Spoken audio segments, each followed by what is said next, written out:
Week we began the process of chapter 2 of Sha'ar HaYichud Ve'emunah. We began it with an introduction.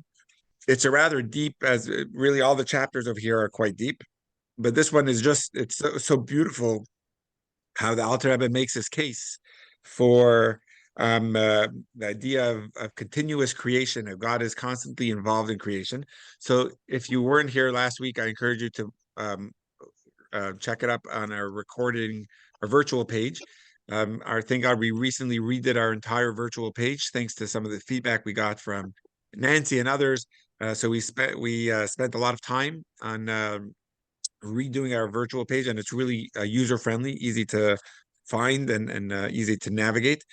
But so there's an intro to chapter 2 that I posted there. But for now, we're going to go. This is a text-based class, as many of you are obviously familiar. So we're going to go inside and reference what we talked about last week, but also um, um, learn it inside. So here we go, chapter 2. If you're looking in a book, it's going to be on page 29 of the Rabbi, second. the screen is bouncing. Oh, Are you bouncing a little? It's no, kind no, of no. Good to know. Is that like better? it's like shaking. Yeah, that is annoying. Okay, let's see. It might just be the table is not that sturdy, but thank you for bringing that up. Maybe I'll just take off. It's probably let me see if that's better. Hold on 1 second. Hold on. Okay, that's probably going to be less bouncy. Better. Okay, cool. So let's try it that way. Thank you. Okay, so chapter 2. Section 1, a rational basis for continuous creation. I'm going to also now put it up on the screen. So last chapter, we discussed the facts. The fact is, based on the verse from Tehillim of Psalms that the Baal Shem Tov teaches us, is that God is constantly involved in creation, that the letters that God used to create the world, the 10 utterances, are always there, reviving, or, properly, the word would be, I think, vivifying creation. But now the rationale behind it is what chapter 2 will bring us to, explaining it how that works. So chapter 2 continues the theme of chapter 1, elaborating on the necessity for God's continuous energetic presence in the world in the form of letters of the Torah to sustain the world's existence. From the above discussion in chapter 1, we have an intelligent response to heretics, minim. So I don't think Mrs. Berger, Naomi, is on yet. But last week she was asking what is the definition of heretics, or minim is the Hebrew word. And over here that we're actually going to define it based on the translation here. So let's see. Who are these heretics and why are they addressed here in the Tanya? Judaism requires us to know how to respond to the heretic, so as to defend the principle of our faith. But the Tanya is not a polemical work, and it is unlikely that the author was expecting many heretics to be reading this text or to be influenced by it. So let's just stop there for a second. I just want to explain this. I wasn't taught this in yeshiva, but Adina in girls' high schools, they have an entire course called Da Mashatashuv. And what Da is the Hebrew word for to know, and Tashuv is like from the word teshuva, to return or to respond. So there's a beautiful Mishnah in Ethics of the Fathers that the translation of the Tanya just referenced, that we have to know how to respond to heretics. So Adina, actually in high school, there was an entire course that she was taught of responses to to important facts within Judaism that may be misconstrued or misunderstood.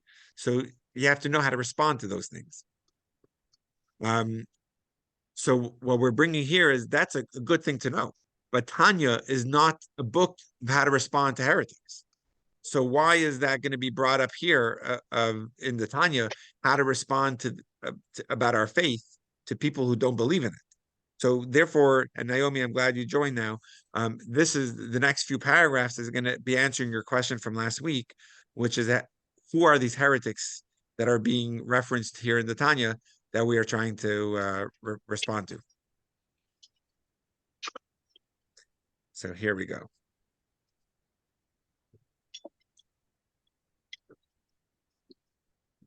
You have any questions? Or you're good? No, we're- You're good? Okay, let me know if you have questions. all right, thank you.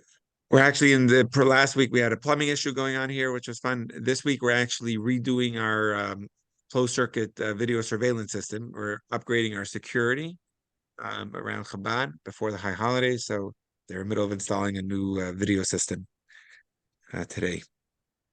Okay, so who are we speaking about here as Ava Chava? That's so cool that you could clap on the Zoom. It's convenient. Rather, the author was of the opinion that faith in the received wisdom of Judaism must be supported by rational argument. Having accepted the received wisdom of chapter 1, that God creates the world continually through the letters of the statements of Genesis, it would now be helpful to know why this must be the case, rationally speaking. Our exercise in responding to heretics is important, even if we never engage with any actual heretics, as it is beneficial to us to understand the necessity of continual creation. So I love this line. I think this is such a beautiful thing. Many of us grew up in a generation where you don't ask questions. You just do it in Judaism and don't ask why. The whole premise and foundation of Chabad is very much on the asking, very much on the understanding, very much on the knowledge and the deeper working of life, of God, of world, of creation, etc. But the beauty over here is, and we mentioned this last week in our introduction, there's accepted faith that, or the wisdom of Judaism that we take on with faith, but then you have to back it up with rational argument. So faith is the foundation, but then it must be expanded through our rationale, through wisdom, through our knowledge, through understanding. So over here, the Alter Rebbe is giving us an argument against the heretics, even if we're not going to be arguing with the heretics. But the Tanya brings it in because this is important for us to know, even just for ourselves. You have to back it up with wisdom. You have to understand it better, which I think is such a beautiful idea of how to take Judaism is not just on faith. It has to be with faith, but then it has to be supported with rationale, with wisdom. And that's what we're about to do. Chapter 1 was about the facts, and now chapter 2 will be the rationale explaining these facts with our wisdom. Does that make sense? All right, so let's see it inside. And a clarification of the root of the error of these heretics. So now, hopefully you can see my screen again. The Tanya teaches us here a Hasidic approach to arguments about faith. Debating issues directly is often ineffective since it involves a strong element of one-upmanship. By the way, I never heard of that word before, but I love it. Where each side is trying to outdo the other rather than a frank discussion. So again, a debate is more it's just about trying to outdo the other. The outcome often depends on the skill of the debates rather than the validity of their arguments. So, and I find this to be so powerful. The best approach is to clarify the root of the error, the conceptual principle, which is the source of misunderstanding. So a lot of times, we see this all the time with lawyers, that a person could be right or wrong, but they could just have a really good argument, and then they're going to be believed because they have a better skill at debate. Or, whether, in politics with debates coming up, it could be just about the skill of being able to debate that makes them more believed. But over here, the point over here, the Hasidic approach, it's not just about the debate. It's how does he word it here? The best approach is to get to the root of the error. And if you get to the root of it, then I guess the argument will disappear if you have the root of it solved, or you remove the error from the root. I guess we're going to get to I guess what we're trying to say over here is we're going to get to the root of it rather than just the argument of it. The error of those heretics who agree that God created the world something from nothing, but who deny the possibility of divine providence. In his principle of faith, Rambam, or Maimonides, writes, Principle 10 is that God knows man's actions and does not remove his eye from them, rejecting the view that God has abandoned the earth. This is in his commentary of the Mishnah. Before we even continue, does anyone know how many principles of faith are listed out by the Rambam? In many synagogues, they actually read them at the bima at the end of services. Is it 10? A little more. 13. How many 13. did you say, Naomi? What did you say? 13. 13. Perfect. And Shira Oh. just put it in the very good. There's 13. In the Hebrew, they're known as the Yud Gimel, which means 13, Ikrim, which means fundamentals or principles of faith. So Wasn't let's just there wasn't there at one time a 14th one added for really and when saying the prayer so that what was it infiltrators or recent converts who were still coming to synagogue, they could, if they couldn't say it, if they couldn't give that principle of faith, then they were asked to leave. oh, so it was almost like a code to see if they were authentic or if they were spies. Basically, yeah. Wow. I'm curious to know what it was. I never heard that before. If you could text me I'll, after, Yaakov, and let me know, well, I'll share it next week. I'll have to find out exactly what it was, but I believe it was something about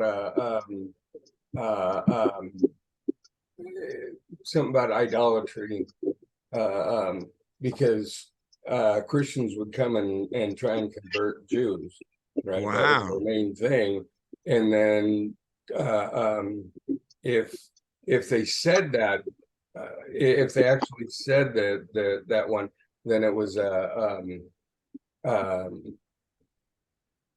Right, got it. I don't remember, but I remember hearing about it. Interesting. There's certain things in and so I wouldn't be surprised. And there's certain things that we had to do over the course of our Jewish history because of control of government and danger to our life based Right. on our practicing of faith. Like just a few of them, for example, there was a time in our history when we weren't allowed to read from the Torah. It was forbidden for us to read from the Torah. So on Shabbat, we would come to synagogue. We were allowed to come to synagogue, but we weren't allowed to read from the Torah. So instead, we read from the book of the prophets. We read what's known as the Haftorah. So even after that ban was lifted and we were allowed to read from the Torah, we kept the custom of reading from the Haftorah, and therefore we make a blessing before the Haftorah, and we make a blessing after, just like we would before and after an Aliyah of the Torah, which is, I think, fascinating. Another one that I was learning recently is we know there's a mitzvah for us to say the Shema twice daily, in the morning and in the evening. And we would do it in certain synagogue, right? We say the Shema, we sing it together in the morning, and then during the evening service as well. But they made a ban on us saying the Shema. So we would come to synagogue, but there would be spies to see if we were actually saying the Shema, pronouncing the oneness of God, which was forbidden. So it was instituted that we should say the Shema, part of our morning blessings, before even coming to synagogue. So even now that obviously that ban is lifted and we're allowed to say the Shema, we actually say the Shema in our introduction to prayer services in the morning. In our morning blessings, we also say the Shema, which is how they had to do it in a certain part of our history. Just more updated, I was speaking to Hasidim that had to hide their religiosity behind the Iron Curtain of the USSR, and they were saying how there were Jews that unfortunately were spies, right? They were relaying things back to the government about who was practicing Judaism and who was doing things. So they didn't know who to trust, and there would be visitors. There was a lot of uprooting. So even when Jews would come to their town, they didn't know if they could trust them or not, until they would see them undress, whether by the river or in the mikvah, and they would see if their tzitzis that they were wearing, if it was new, if it was brand new, they wouldn't trust them. But if it was old, if they saw that it was an older pair of tzitzis, they knew that they could trust them because they were probably wearing it for a long time, and it's not something they just bought or just started wearing. Just unfortunately, these times in our history that we had to be mindful of. Yeah, I even heard somewhere that that there was a time where we weren't allowed to uh, say Hashem's name or even Hashem during a prayer, and that's where the rabbi would during his blessing would put his fingers like this because it was supposed to represent the letters or something, right? And and Leonard Nimoy was Jewish, Right. right? And he was trying to come up with a salute for the Balkans, right? And that's where that came from.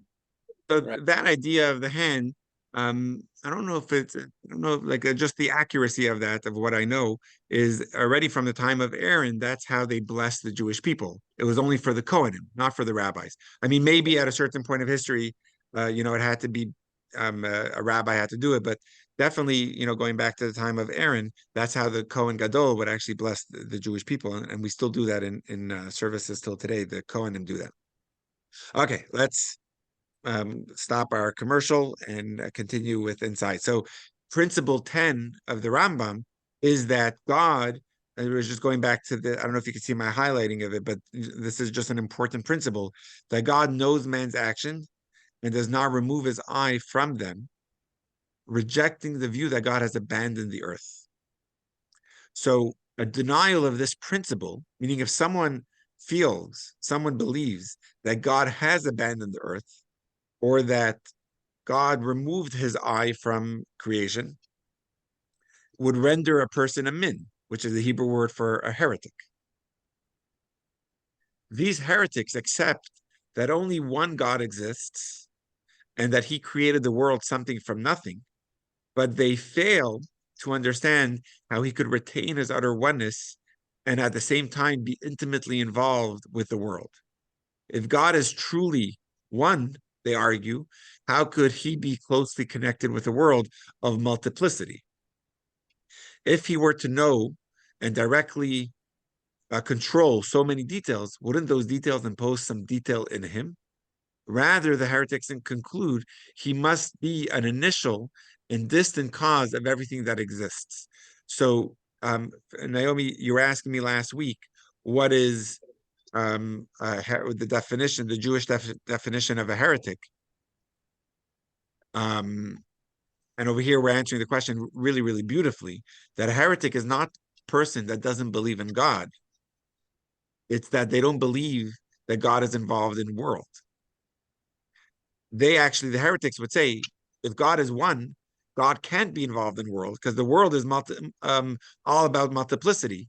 So if God was involved, it would make God have multiplicity also.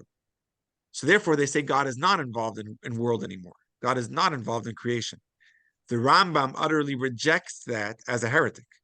That's the Jewish definition of a heretic. So, I'm not that good in the English vocabulary to know the difference between an apostate and a heretic.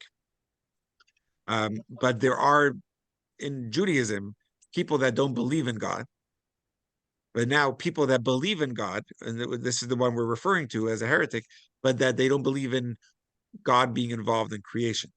And that's a person that's considered a heretic.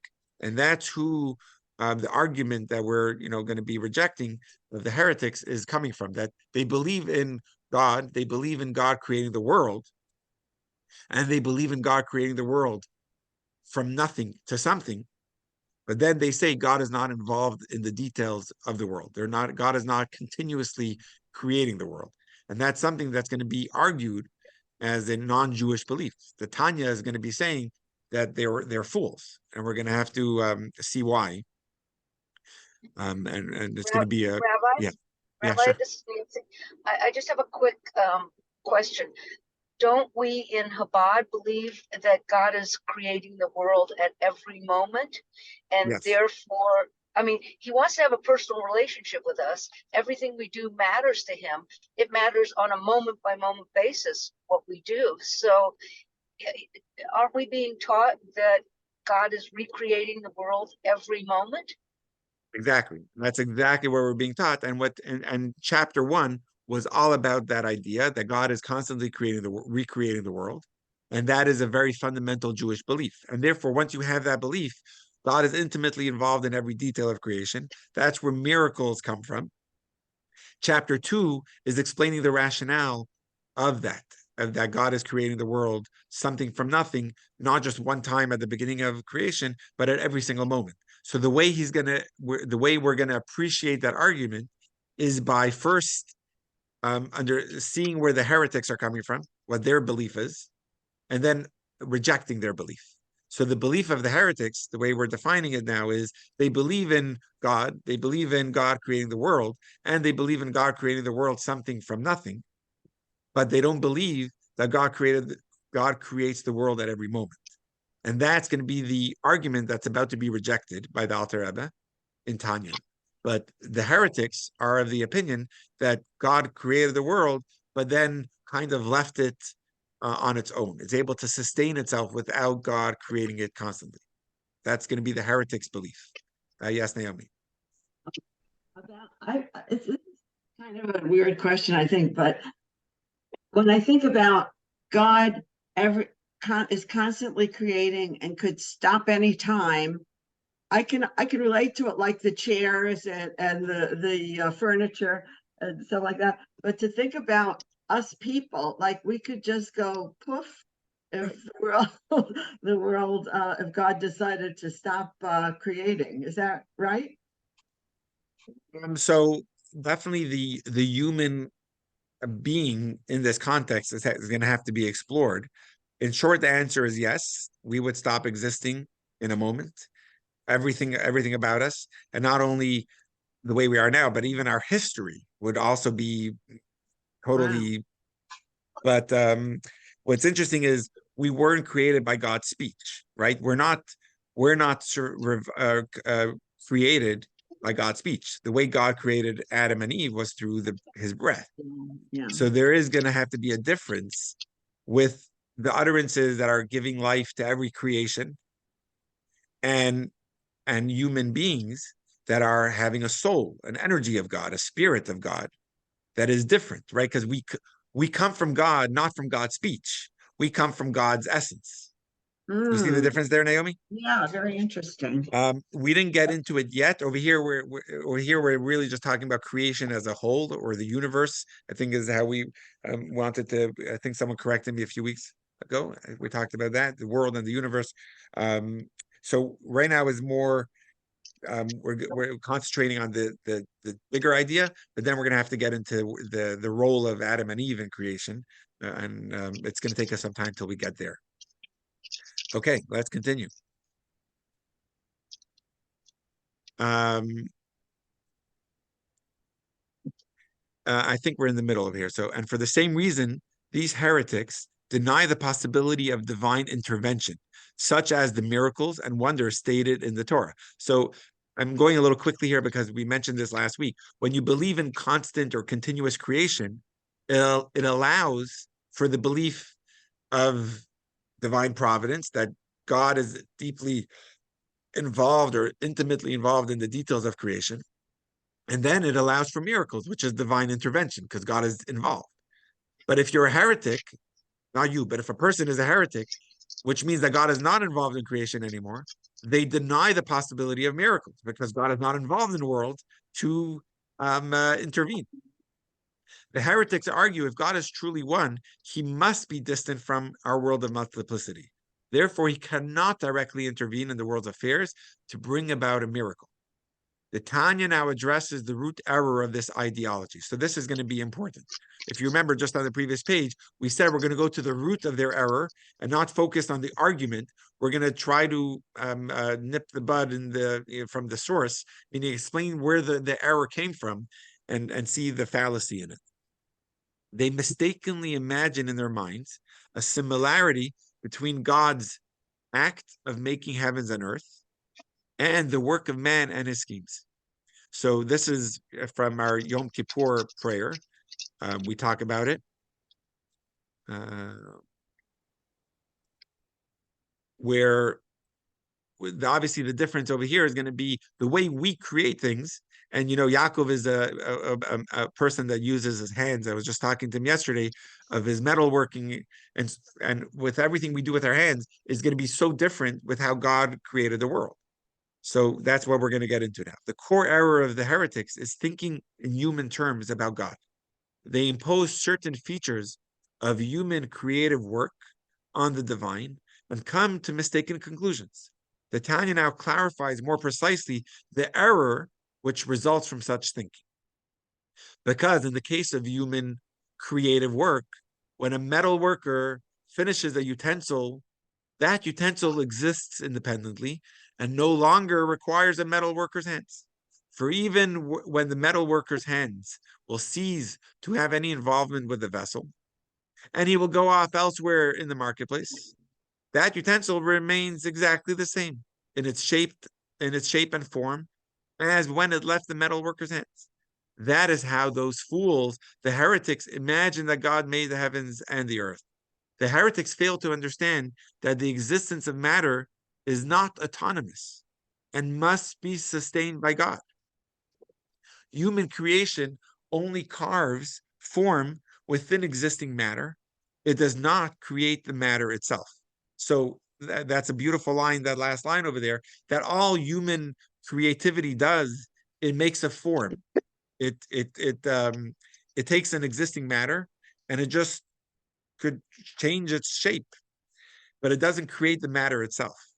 But their eyes are plastered over, and they fail to see the major distinction between the work of man and his schemes, which is not real creation, but forming something from something. In Hebrew, that's yesh miyesh, just a morphing of form and appearance, right? It just changes its form from what initially is shaped as a chunk of silver to adopt the appearance of a utensil. And they confuse this with God's making of heavens and earth, which is genuinely something from nothing. If God's energy would depart for a moment, the world would cease to exist. The heretics do not appreciate this fact because they look at creation in human terms and imagine that it could exist on its own without God. But the reason why human creations exist without the continuing involvement of their creator is because they are not really creations at all, but merely a shift in form within pre-existing matter. So let's just pause there. I know I explained it last week, and I just want to review what we just said. I found it to be very well written by the translator, whose name is Rabbi Chaim Miller. And what we just came to is that we're getting to the root of the error. They're the heretics, which believe in God. They believe in creation. They just don't believe in continuous creation, which means they believe God created something from nothing. But what they believe in that is that God created it and left, similar to how a person takes something and just makes it into something else. But obviously the difference is the root of the error is they're using human terms to put it on God. When a person does it, they're not really creating anything. They're actually just changing a form or morphing it from one thing to another. Whereas by God, he's creating something from nothing. And to do that, it takes constant creation. I just want to, oh, go ahead. Yeah. You know, what's striking me is that this is, I think, the thesis that Rabbi Harold Kushner came up with in his famous book, Why Bad Things Happen to Good People, because God set things in motion and then turned his eyes away from us. Ah, wow. That's what yeah, I'm going to reread this with my Tanya knowledge, uppermost. It's so interesting. Oh, I never think of if it's amazing that you could sum up a thesis in a sentence, which is that's you obviously understand it very well. I could tell you around 10 years ago. So I moved to Novato in 2012. So probably like 2014. So like between 9 and 10 years ago. Does anyone remember? Was it November of 2014 when there was the shooting in Sandy Hook? I think unfortunately there's been so many, mass shootings since then, but that one really struck. It was, I think, 26 people that were killed. A teacher and 20 Those are the little first graders. kids, right? Yeah. Yeah. So I just remember there was a father, and a son that came to me, and they were told by their rabbi in a different synagogue, and it's not important where, that, they asked their rabbi, how could this happen? The boy was having bar mitzvah lessons there, and the rabbi there told him that, what do you expect of God? He can't be everywhere at once. Mm, And he was involved in bigger things in the world, like in the mm. Middle East. And I don't remember exactly what was going on in the Middle East then, but there was probably some, flare up, and that it bothered me so much that we could look at God in human terms. That a CEO could be involved in many projects, but ultimately he's limited. So to bring that limitation to God was, that's, I hate to be so frank, but that's a heretical way of thinking. And, just again, I want to define a heretic as someone that believes in God. They just don't believe that God is involved in every detail of creation, because they're putting human terms to God. That's the beauty. So for many of us, all this is familiar because you've either been around Chabad long enough, or you've heard this. It's such a fundamental to Chabad, that continuous creation. God is involved in every moment. Just to pause there for a moment, even the power of teshuvah. Right now, we're in the month of Elul. Many people even have the custom to blow the shofar every day, besides for Shabbos, to prepare us for Rosh Hashanah. The power of teshuvah, many of us could say, I've done, I spoke to someone yesterday that says, you wouldn't believe what I've done in my past. But the beauty, if you look at constant creation, is that every moment things are being created anew. And therefore, what happened yesterday doesn't affect you who you are today. Of course, you have to have remorse, you have to have regret, you have to ask for forgiveness. And you have to resolute not to do it again. There's a process of teshuvah. But once you are forgiven, you move on. That's in the past, and you become a new person. It's like what the mikveh is about. Like when a person converts, they go to the mikveh. It's that rejuvenation, that renewal, that teshuvah process, that you're a new person. Like and therefore, just in the context over here, it makes so much sense, because creation is happening anew every moment. Therefore, we're not limited by the context of yesterday. It could be changed by today. In any relationship, it could be the husband or the wife, depending on the relationship, but they always remind what their spouse did 20 years ago, and the mistakes that they made is always, at the front of the conversation. There has to be room for teshuvah, right? So the beauty of constant creation is you could tell your wife, "What are you talking about? That was a different creation. That was a different world. Today is a new creation. Today is a new world. And every morning we thank God for a new day. We're actually thanking God for a new world. We're thanking God for new opportunities, for a new creation, right? It's such a powerful idea. I don't want to lose, I'm going on about teshuvah, which is, I think, important, but the theme over here is just an incredible. That constant creation. You could only believe in miracles if you believe that God is constantly involved in creation. You have to believe in divine involvement to believe in divine intervention. Okay, let's go so anyway, Robin, thank you for bringing that up. I think that's a very, very important point to bring up. I just want to read a few practical lessons that come together in section 1 over here. So that if you have the book, it's on page 30. Practical lessons. Humans never really create something from nothing, so you can't understand divine creation by comparing it to human creation. All right, so we know that already. Let's continue the next one. This is from the Maral of Prague. I wonder, okay, let's just see it inside. Everything is in God's hands. This is a Hasidic thought on page 31. There is nothing outside him.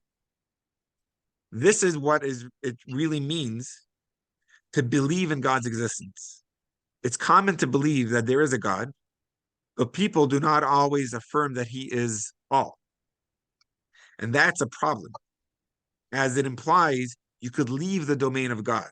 Therefore, the belief in God's existence must be that he is everything and nothing is outside him. I love it. That's a very powerful line.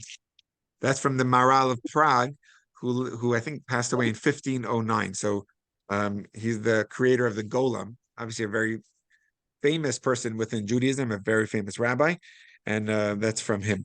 All right, we're going to continue. Let's try to finish section 2 also. We're doing so good today. Page 32. So now we're going to bring an example or a proof of this from the splitting of the sea. This is a rather famous proof of the Tanya that is brought a lot of times in Hasidus, and this is the source of it. An illustration from the sea splitting. To further illustrate the need for God's continual creative involvement within the world, the Tanya offers us an analysis of the splitting of the Reed Sea. Obviously, this proof was not intended for the heretics who deny miracles and wonders stated in the Torah.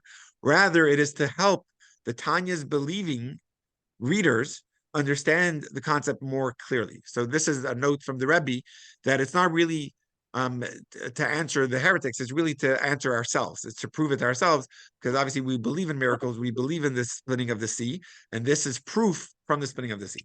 Creation of something from nothing is a greater wonder than a miracle such as the splitting of the Reed Sea. When God led the sea with a mighty east wind all night, and the waters were split apart, and the water stood up like a mound and like a wall. So all these italic letters are quotes from the Torah, right, from Exodus. The Tanya here follows the view of Rashbam. Rashbam was a commentary, if I'm not mistaken, from the 1200s or 1100s, that the splitting of the sea was actually caused by the wind, which blew all night, and not by supernatural intervention. Okay, just go back to the verse. Here, read this verse. God led the sea with a mighty east wind all night. So there was a strong wind blowing all night. Many people don't even think it was a miracle because they say it was just a strong wind, which is crazy. But it started with a strong wind. That's from the view of the Rashbam. Let's not stop there because it's going to lose. I want to make sure we get what the Tanya is trying to get to. Let's just continue inside. And the verse stresses that God led the sea with a mighty east wind all night to indicate that if God had stopped the wind for a moment, the sea would have returned like water rushing down a slope, which is water's way and nature.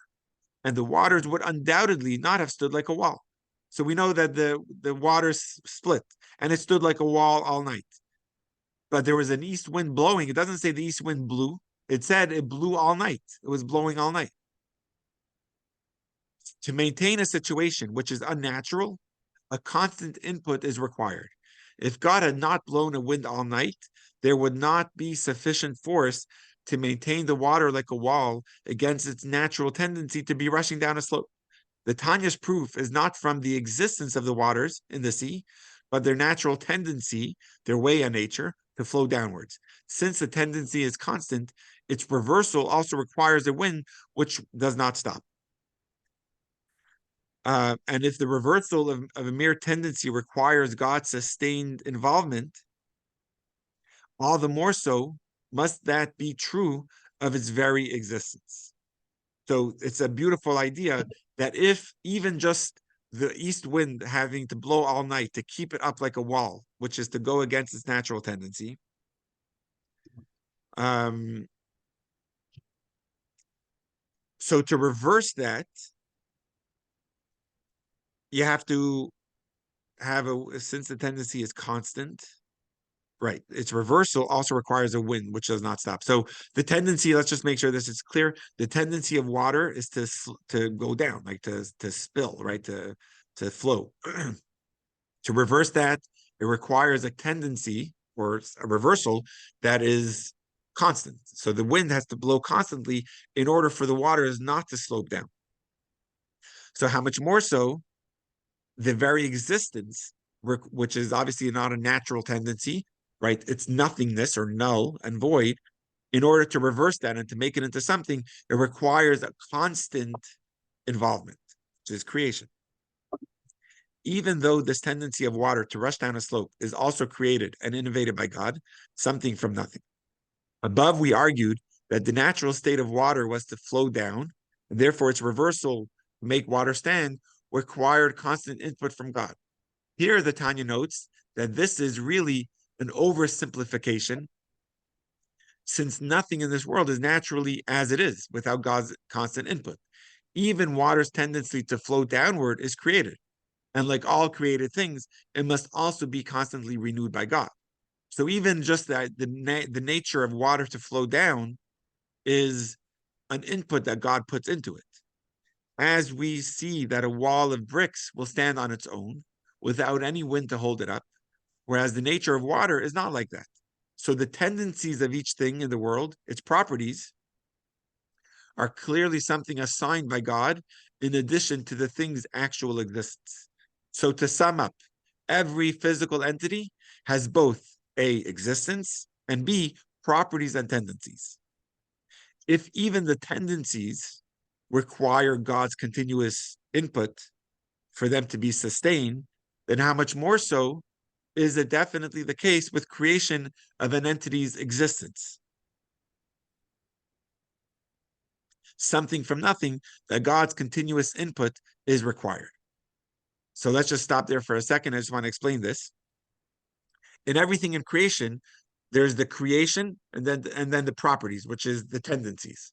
So for example, a brick wall, there's the creation of the bricks, and then there's the fact that the wall is standing up. But even just that it's standing up, even though that seems so normal to us, that's a tendency that God put into it, that it should stand up.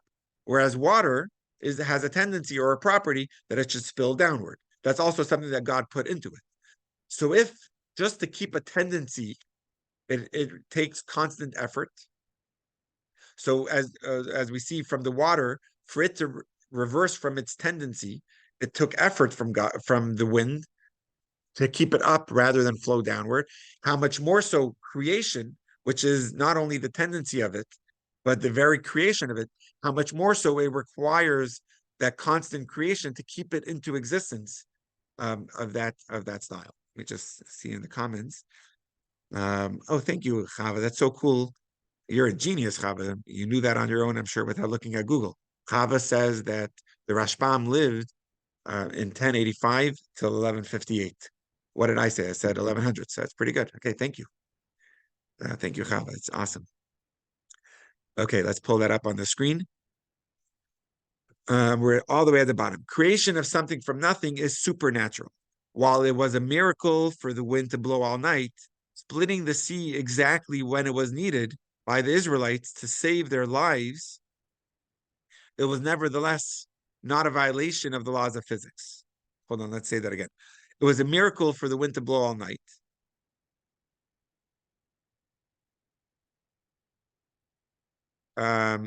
It wasn't a violation of the laws of physics, according to the Tanya's reading here, following Rashbam.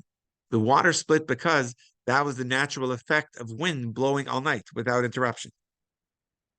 If God's constant input was required for the lesser natural wonder of the splitting of the sea, all the more so is his constant input required for the greater supernatural wonder of creating the world. So hold on, this is such a powerful idea. The way, if I'm understanding what the Alter Rebbe is saying here, is God obviously miraculously split the sea by making an east wind blow all night. So the miracle wasn't that the sea split.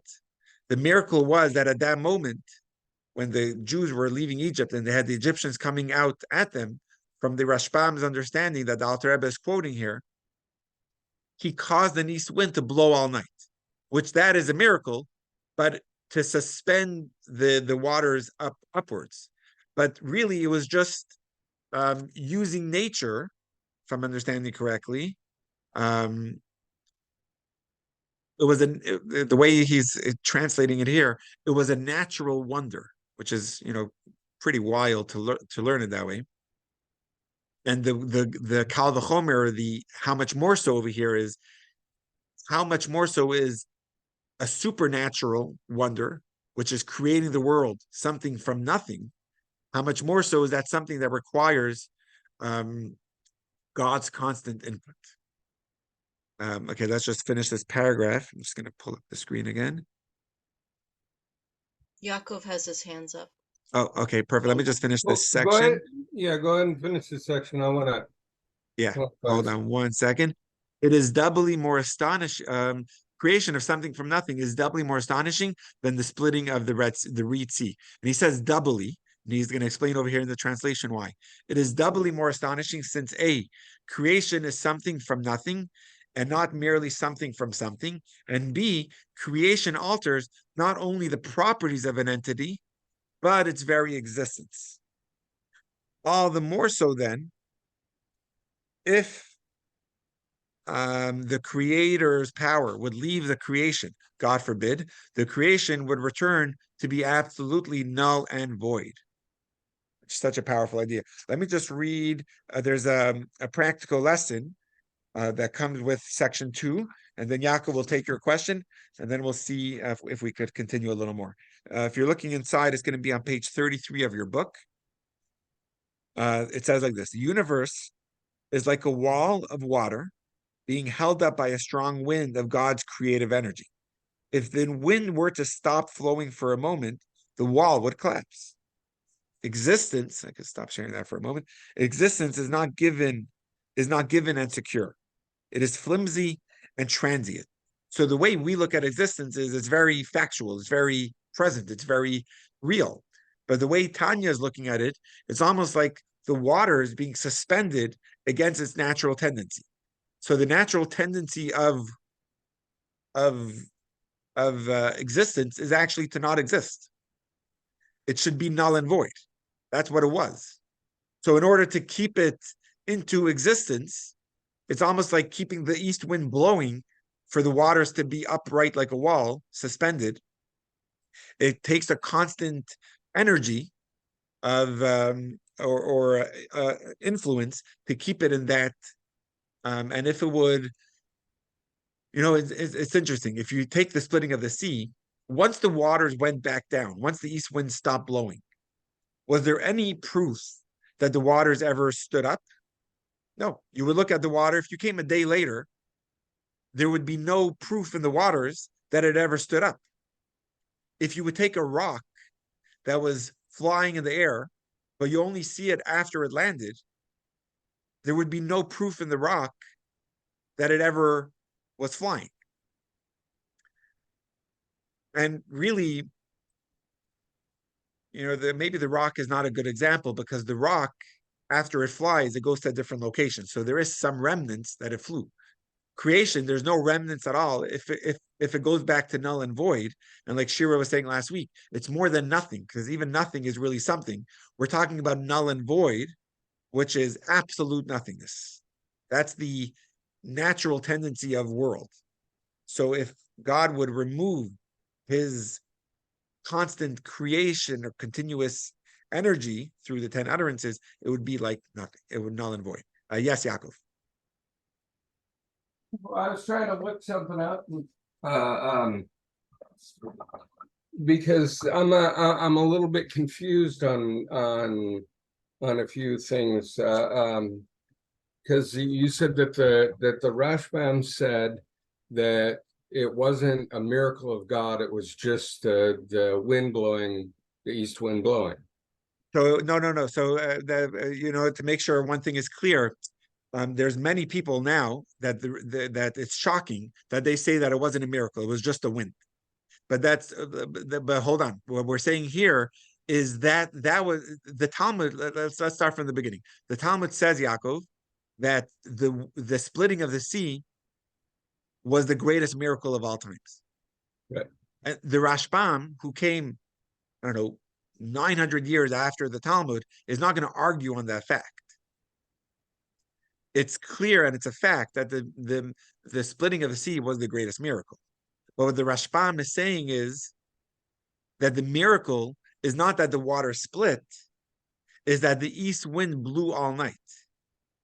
The water splitting was just the effect of the wind blowing very strong. The miracle was that the wind blew all night at that night when the Jews needed to cross. So that was definitely a miracle, and that was the greatest miracle of all times. But all that happened for the waters, its natural tendency, which is to flow, changed. So it was a natural wonder, is how we're translating it here. Does Okay, that so clarify? then my confusion is, did the river run north-south? Why? Because you're saying the wind was coming from east? Well, because yeah, if the wind's coming from the east, it would have had to have been funneled into to one point. Water would have had to blow up over to the west side, but I mean it doesn't make much sense because whenever I've studied it, it said that when God parted the seas and they crossed over on dry land. Yes. Okay. And that's actually what the Torah says. They crossed over on dry land. Right, right. And I don't know if you've ever walked through an area that had tons of water in it for a long time. You like waist deep in muck because So Yaakov, interesting. There's a beautiful in short, I'll just answer your question. There was actually 10 miracles.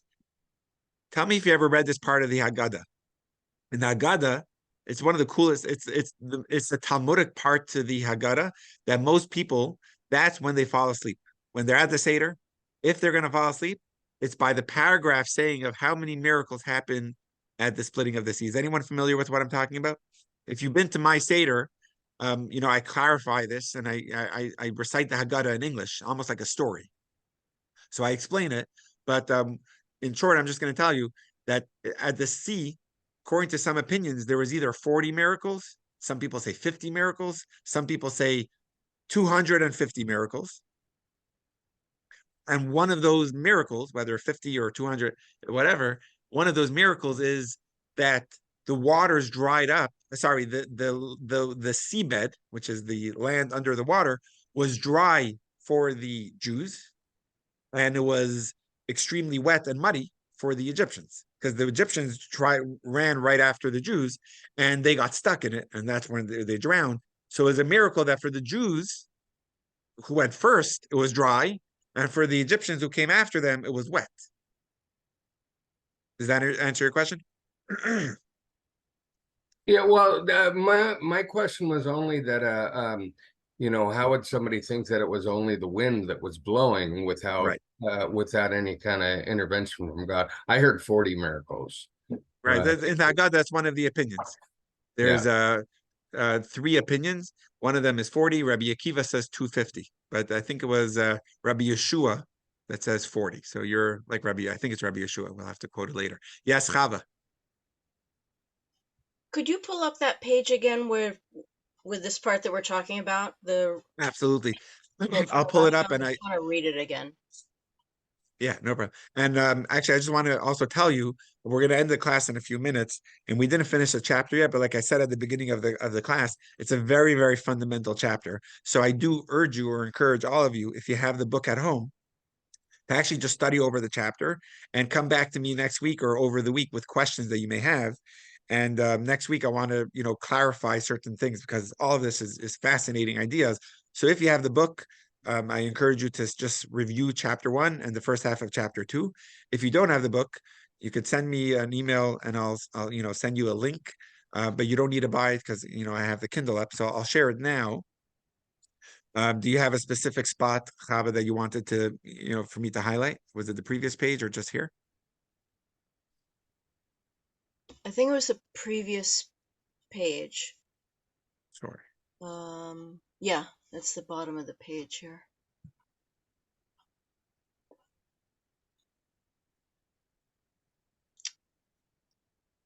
And you know what? If you want, Chava, I'll screen share this for you. So I'll text it to you. We Okay. text, so I'll text you this page, and that way you Cool, could also thank you. just focus on it on your own. All right, everyone. With that, we will end today's class. Very fundamental. I enjoyed it a lot, and God willing, we'll see you next Wednesday to finish chapter 2 and maybe even start chapter 3. All right, everyone. Shalom. Have a great day. Thank you. You're welcome. Bye, everybody. Okay.